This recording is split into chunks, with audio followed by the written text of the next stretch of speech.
Welcome back to the Stormcast, everyone. This is the podcast where we talk all things TABC sports. My name is Elia Achbar, and I'm here today with my co-host Oren Glickman.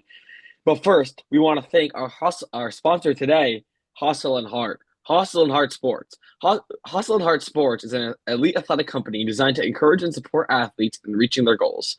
On June 22nd to the 24th, they will be partnering with the Hal PTA to host a 3-day basketball camp for boys from 3rd to 8th grade, which will feature experienced Yeshiva League and Hustle and Heart coaches. Other events include the end of summer girls sleepaway basketball camp and the boys sleepaway camp at La Vie, where 5th graders to 12th graders can learn from the top basketball coaches, compete with top Yeshiva League players, and develop friendships for life. Hustle and Heart will also ran a girls varsity all-star game on March 21st, where Team Yeshiva League took on national Jewish players against at SAR, which is just across the river, and a middle school girls Yeshiva League game, all-star game, at Yeshiva Ha'atid just a few days ago on May 17th. And to round things off, Hustle and Heart just finished their first girls seminary league, where MTVA beat MMY in the finals. Once again, thanks to Hustle and Heart Sports for not only making this podcast happen, but also for all these great events. To sign up for any of these, click the link in the description of the video. Oren, how you doing today? Good, Erev Shavuos. Um, we are at the tail end of the spring sports season and the TABC sports season in general for 2025-2026. Um, Looking forward to the extended weekend. We still have two teams remaining in the playoffs. We'll see how those playoff runs go, and then it'll be time for summer vacation. Yeah, I mean, this sports year for TABC has been so interesting. We'll talk about it another time in a few episodes, but it's just been fascinating. Ups and downs, ups and downs. I think the epitome of that has been our TABC baseball team. They finished the season riding on a high and finished off 8-0, beating the one seed in the other conference, Hank, ending their undefeated season, beating Hillel as well to finish 8-0. They go into Columbus riding on a high, 8-0, and they get eliminated in the first round by 16 seed DRS, which dampened the mood a lot. They ended up winning Tier 2, which back-to-back Tier 2 titles for them, and our third Tier 2 title total in a year, by the way. In a calendar year, that's our third Tier 2 title. So I guess we're a school of Tier 2 now. I thought it used to be behind the crown, but here we are. And they went Tier 2, kind of not breezed through the competition. They had tough games, but we were by far the favorite in that. Just, or when you were there in Columbus, talk a little bit about I mean, not to be too negative here, but talk a little bit about what the experience was like in Columbus and how the team is prepping for their playoff games upcoming, and really also just about how the team finished the regular season in general. Yeah, so it's kind of crazy having an undefeated season going 8-0, and then you go into Columbus and you get first rounded. Um, there's no question the guys in the coaching staff, everybody across the board was very disappointed. Having said that, though, I'm definitely not making excuses. When DRS has one of the best pitchers in the tournament, a pitcher of that caliber, Swidarski, and you're a 16 seed, something's flawed with the seeding system. But you still have to you have to play who you draw, and we fell a little short. Credit to the guys for picking themselves back up and winning their last three games of the tournament to go out with a winning record. And yeah, listen, after finishing the season undefeated, winning tier two is not something anyone should be proud of. It's something, in fact, we should be embarrassed about. But now that we're going into the playoffs, having lost, having faced a little adversity, that could be good in terms of, preparing now for our championship playoff run, which starts with a quarterfinal game against Mag and David. I mean, yeah, I think it could either go two ways. I think it could either really, as you said, give them a little boost to be give them help them. They now faced adversity. Now they're going to be more motivated coming back. They're realizing it's not just going to be a cakewalk, right? But on the other hand, it could be that their morale. I wasn't with the team, but it could be that their morale was just killed, and that's something that when you're riding off an undefeated season, sometimes going into the playoffs, right? So that it's getting beat by not such a good team. Like yeah, guys, yes, they shouldn't be the 16 seed. I think we could all agree on that. But they're still like they wouldn't have been higher than the 11 or the 10. And still embarrassing nonetheless. Like it's embarrassing, and that's what it is. So there's two ways about it. This could go, and we're going to be facing MDY, which is I don't think considered one of the stronger teams in the league. I think it's going to get really real once we get to the semifinals, where we're going to probably have to play Frisch, assume Frisch. Could be two seeding other conference, but we saw for our conference is known to be better. So we'll see how that goes. Ezra Crone will be out for I think the entire run. So that's obviously a big blow. One of the pitchers, but Shai Bonner again was the best pitcher in the league, as we've been saying over and over again. He actually allowed his first runs of the season in Columbus. Uncanny, but yeah. So I think this team has the potential to beat anyone, as we saw in the regular season. Well, he didn't pitch in the first game because Yeah, yeah, you know how Columbus works. You got to play the long yeah. game. You got to Yeah. you got to win with other pieces, hoping that you can use your ace for a potential semifinal or championship game. So that's the way it goes normally. Yeah, I'm saying he allowed runs in the Berman game. I wasn't talking about the DRS game. Right. Yeah, and obviously, team was already a little bit down at that point. We also saw the team experimenting at that point, but the baseball team should be incredibly proud that they went 8-0 and then try to face off this adversity. Listen, everyone forgets about this. Everyone forgets this ever happens if they go out and win the championship. I don't think anyone remembers it at the end of the day. Right. And Uh, let's be honest, it's just like, I mean, I know we have this debate about Sarachek in the league, but I think it's an open and shut question that nobody thinks that Columbus is more important than winning the league. Yeah, 100%, 100%. Especially because we see the Yeshiva League teams, the Yeshiva League final, and that's the way it goes. It's not like it's the Yeshiva League final, exactly. So 2 games in one day, not pitching your aces. Okay, so baseball, let's go beat MDY. Hopefully, then we'll have to face Frisch and then probably SAR on the ship. I mean, it's an assumption, but we can assume that's going to happen, and we'll see. Hopefully, hopefully if we knock hopefully all goes well and we'll face off against the teams we beat earlier in the season and beat them again. And I think that could also get some draw after school, actually, not during final season, but we'll see how that goes. Hopefully I don't know if you remember the semifinals last year was the night the Iran war broke out. I don't know if you remember that. Right. And Uh, it was an inconvenience for both teams because West the Orange. game was in West Orange. I remember that. Yeah, that was insane. We pulled that game. We were 3-0 against SAR. Okay, moving on to our next sport. Flag football lost in the championship against MTI. I don't remember the last time we spoke, but they won the semifinal game against first was it? I think it was. And then they lost in the championship in not great fashion to MTA, but still an impressive season for the first season of the program. So I want to talk a little about the team. Yeah, I mean, listen, credit to MTA. I'm not, not being sour, but this is a new league. It's not officially MYHSAL recognized. I like to say I like to say it was a 4.5 team league because you have Frisch, SAR, TBC, MTA, and Kushner who forfeited a lot of games. But I gotta give a lot of credit to both Frisch and SAR, to both the Frisch and SAR coaches, because they really were the de facto commissioners and did everything they can to ensure that this league ran smoothly. And I think it's a credit to the potential that this league can have for the future when Frisch and SAR had more established programs and they weren't even in the final. It was TBC and MTA. Yeah, it definitely had a lot of t we were de definitely had a lot of talented seniors between Shlomo Wenger, Shia Bodner, Gabe Melnikov, Brian Kaplan, Yost Kahn, Yonatan Faber. And I want to thank them because it's not easy, committing yourself to a program for 1 year, knowing it was only going to be 1 year, and then you're off to graduation.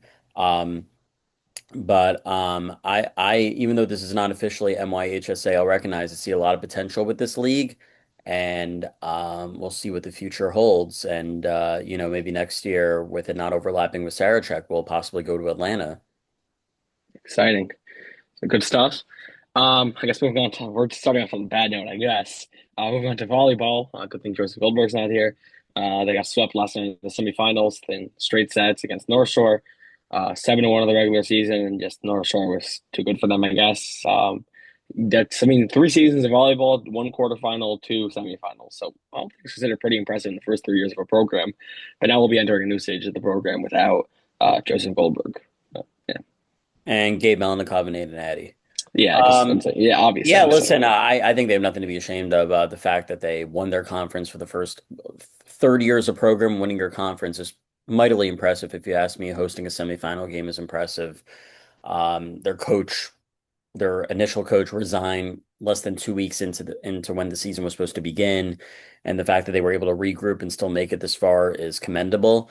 Um, I think they'll still have a strong core next year between Kreisman, D-Rats, Ellie Caesar. Uh, Eli Caesar, Eli, Eli Caesar, um, uh, Mom Simon. Noam Simon. It's unfortunate Noam Simon couldn't play in the match last night because of his appendix being removed. Maybe he could have been the difference, but it's funny, you talked in an earlier segment about our division being the stronger division in baseball. The volleyball championship is HAFTR against North Shore, and those were two teams that never even faced off against each other, and yet were in the same division in volleyball. It's funny how that works. But yeah, no regrets. Very proud of what volleyball accomplished. And in regards to Gabe Melnikov, who's on like 5,000 teams in the spring. He's got to win one, so let's hope he gets baseball because he's fallen short in all the others thus far. Yeah, that's it for volleyball. Moving on to another team that got eliminated. Another team, Gabe was on, varsity soccer. They got Right, but eliminated he'll by tell you that that became less of a focus of his as he was balancing all of these teams because he eventually became the backup in goal to Eyal Lemberger. political fight against Kushner, and they unfortunately lost there. Um, your very involved in soccer program. We could take that one. Talk about Red Bulls also. We Well, did yeah, I was J. at I mean, my JV was the only team that went to Yeah, the Red Bulls game. My varsity guys didn't go. I mean, I'm the assistant coach for varsity. Yeah, the Kushner game was an exciting game. It was back and forth. We were down 2 heading into the final quarter, and then we tied it. Then Kushner scored another 2, and then we cut it to 1 with like 50 seconds left in the game. We had one shot on goal and an attempt to force overtime, and just didn't go in. Um, you know, I think next year will be more of the year where we could be a potential contender. No disrespect to the seniors, the outgoing seniors, but I think we were always junior talent heavy between Tani Fleischman, Adi Rimberg, um, Eitan Gilad, and then you have some promising sophomores coming up, and David Gampel, Nate Brodsky, Jack Solomon. Eyal had a terrific year in net. So yeah, I think we would have liked to have gone further in the playoffs, but it is what it is, and I think we'll be back and stronger and better than ever the following year, and not be one and done in the playoffs as opposed to this year. yeah. I guess let's finish out the two teams that are also on a losing note. Also, softball finished the season 0-6, so whatever you want to call it. And just to all the haters, we led in 5 of our 6 games, and the one game we didn't lead in, we were tied in the sixth inning. We're not as bad as we look. Um, and we're going to be back strong next year with no last. Like, there was zero seniors on the team this year. We're facing out against heavy senior teams. I think we're going to be back and better than ever next year. Like that MTA team was all seniors, and well, we beat the Hale team 2 years ago. And last year. So I think we'll be back and better than ever next year, and I think we have a real shot to win our division next year. Besides Hale, I mean, like Hale's in You're the right. I was gonna say like uh, you're factoring I in mean, Hilla like, out there. yeah, I mean, like the not trying, like out of the The frick. I schools say in out of our the area. yeah, that part of the division. I mean, we have a strong shot at getting second place and being like a significant. Like, I think 18 makes the playoffs. That would not shock me next year for the 4 or the 5 seed. That would not shock me the slightest. I think we have a lot of potential. And then moving on to tennis. Tennis, I think beat their win total from last year. They had 3 wins on the season. If that's correct, they're 3-5. Yeah, 2 wins against Heichal and a win against Kushner. Honestly, they could have accomplished more. They lost 2 heartbreaking matches. It went down to the last 2 points because they were both 3-2. It went down to the last two. I think it went down to the last 2 points in a doubles match that featured Jack Nordlich and Levi Eliasson that didn't go our way. I think that was the Frisch match, and Yeah, then a singles match against Hilla where Ori Schloss was leading, and then he couldn't close it out, unfortunately. If those 2 games had gone in the other direction, we could have potentially made the playoffs for the first time in years. So there was a lot of potential with this group. It's unfortunate that we fell a little short, and we are saying goodbye to some influential seniors such as Nathaniel Kalb, Aron Barzita. Itai Gershon, Jack Nordlich, Gabriel Sachs, Joey Slomnicki. Some played a lot more than others. Um, but in terms of the future, look to your softball teammate, Ori Schloss, to really carry the mantle of that tennis program going forward. and yeah, there's some key returning pieces as well. Noah Schwabel was our top singles player this past year. Um, Levi Eliasson, as you mentioned, was playing doubles. You have a bunch of talented players returning. It's not going to be as good as this year, but also there is graduating talent from across all of the schools. So we'll see how that goes. And then moving on to golf, before we move it on to the more positive note, like talk about JV soccer, I guess, and we'll talk about the award show briefly, I guess. sports dinner. So if you want to take golf, they participated in an open, and yeah. Yeah, listen, there's not much to say. For the first time ever, the MYHSAL had a MYHSAL Golf Open. I think it was back on Sunday, May 10th, in Seawayn in the Five Towns. Ramaz had won the tournament, if I recall. But it was a great opportunity for some guys to, be a part of a tournament, and the camaraderie was great. I think even though we didn't compete or we weren't one of the top teams out there, I think every single person on that team had a positive experience, and that's what really matters at the end of the day. Golf is supposed to be very fun, laid back, chill, and I seem to have gotten good reviews from all the guys on the team who participated in it. Yeah, not a lot of seniors on the team also. I think only two seniors Right, went. Joey Slomnicki, Jaden LaFell, Jack Nordlich, Gabe Melnikov, Sacks. Gabriel Sachs. I think those Yeah, five. Yeah. yeah, but there's a lot more, especially the guys that went to the tournament. There's a lot of talent sophomore year. That's what I'm hearing, especially Josh Posner. Shout out to the Posner family. Uh, and then moving on, I think our final sport is your team. Best for last, I guess. JV soccer. If you want to talk about your boys and their matchup against Heschel coming up. Yeah. So last week we took it off the court and had a nice team bonding experience going to the Red Bulls game. The Red Bulls won a 3-2 thriller. I really try to do that with my team to show that there are ways to get close, outside of playing time and practice too. And it was an opportunity for us to just be chill, have a good time, crack some jokes, and it seems like the guys all had a fun experience being together for a team outing. But now we're back to the grind. First round home playoff game this Wednesday at 6:30 against Heschel. It sad to say it is officially the last um, TABC playoff game in TABC, the building itself. Obviously, we still have baseball, but we know baseball doesn't compete in school. So this is the last time that we will have a playoff game in the school building. So I hope we get some decent attendance. And yeah, I think we'll be ready. We have yet to lose a game at home this year. Heschel will be tough. We lost to them on the road and we drew them at home. But I have a feeling the third time will be the charm. We'll be able to take care of business, and then we can make our arrangements and take care of booking a bus to the greenhouse for potential semifinal against DRS. And And we know Jack Solomon loves to play in DRS, so that could work to our favor as we continue to play and try to hopefully punch our ticket to an eventual championship game Sunday, June 7th at Mariah. yeah, so just give a timeline update for everyone before you had a pretty good transition to the sports awards with Jack Solomon, but I believe JV soccer will be on the 27th, if that's correct. Yeah, Um, yeah. and then Magan first round will probably is it gonna be like a week from Sunday around? I think that's We uh, are still in the discussion phases. It was our hope that we were going to play May 31st, the night after the parade, but Mag and David have some seniors who will be away due to a trip.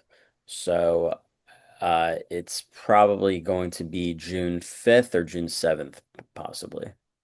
okay, smack in the middle, right before finals. So Yep. then Wouldn't JV have it any soccer. other way. If JV soccer wins, they'll go to DRS on June 3rd. Is that correct? I'm looking at the website It's right now. a, it's a TBD. Okay, I'm obviously locked in on Heschel right now, so okay, okay. I'm not counting my chickens before they hatch. Okay, okay, yeah, sorry. And then soccer, and then the championships will be at the end of June. But sorry, after that, like June 7th, or June 18th, those Sundays or Thursday, whatever. The sports banquet is June 1st at 6:30 to 9. Back to dinner. The people are happy. Um, and Stormcast is running an award show, so I guess it's kind of my domain. So I guess I could talk about it for a little bit. Where you basically have an award show where you vote on And there'll be frames this time. they will be frames. It's not just going to be a piece of paper that someone can make into a paper airplane. That's all theoretical, obviously. That definitely did not happen last year. But they're MVP of varsity team C winter sports, varsity spring sports, JV winter sports, JV spring sports, coach of the year, biggest fan, best pit, best shot slash moment. Where Jack Solomon is just, I'm not saying like he has the most options in that one between the DRS and the Hafter and yeah, best alien performance, breakout player, bench goat. Those are the 12 awards. We encourage everyone to vote. We have 158 voters, which is great. Last year, I think we had over 300, which honestly, I'm not sure how that's possible, but we did it. We limit it to one response per email address. So But continue voting. The voting will probably close next Tuesday. I think we'll give people until Memorial Day, past like a day past Memorial Day. I think it's a good idea. So maybe Tuesday or Wednesday we'll close it. That gives enough people to vote, and then we'll set up the sports dinner, and you'll find out all there who won these awards last year. Right, a lot of the award winners from last year are no longer eligible for their awards. So Joachim Dallaire, Sammy Levine, Itai Berkovitz are all now eligible for the awards they won. None of the breakout players or best moments are obviously the same. So a lot of new people contending for new awards. And we have some really close races as well. Coach of the Year is within one, bench coach within one, freshman of the year, that's a new one also. New award for this year is within three. JV Spring Sports is within five. Varsity Winter Sports is within five. That's probably the one people are looking the most to because that's the thing that people follow the most. Last year, Joachim Dallaire dominated it, and yet now we have five people within 16 votes. First place is at 37 votes. Fifth place is at 21 votes, really close all around. And so it should be a good time all around. Looking forward to seeing you there if you're part on the ABC sports team. Can I give a shout out to Aiden Ifremov? Yeah, 100%. Yeah, Aiden is our star player on the track team. Had a very good year. Um, Unfortunately, sometimes we have oversights with these things. We never go perfect. So Aiden unfortunately wasn't put on the ballot, but that does not take away from the very successful season he had this year with the track team. 100%. I think he got like third place in the championship or something like that, right? Right, right. So very impressive seeing from Aiden. Don't worry, we made mistakes before, and we made a And few we'll make mistakes them this again. year. Yes, it's a human run ballot. We have way too Baruch Hashem, we have a lot of teams in the school. Yes, yes. But you can tell by Coach of the Year award the fact that there's like 50 coaches on it. Right. So that should tell you everything you need to know. So thank you all so much for listening and watching. This will probably be posted after Shavuos if I had to guess. It's right before Shavuos for us around Mata Torasenu. So looking forward to that. But for everyone else, enjoy your Memorial Day weekend and have a great day.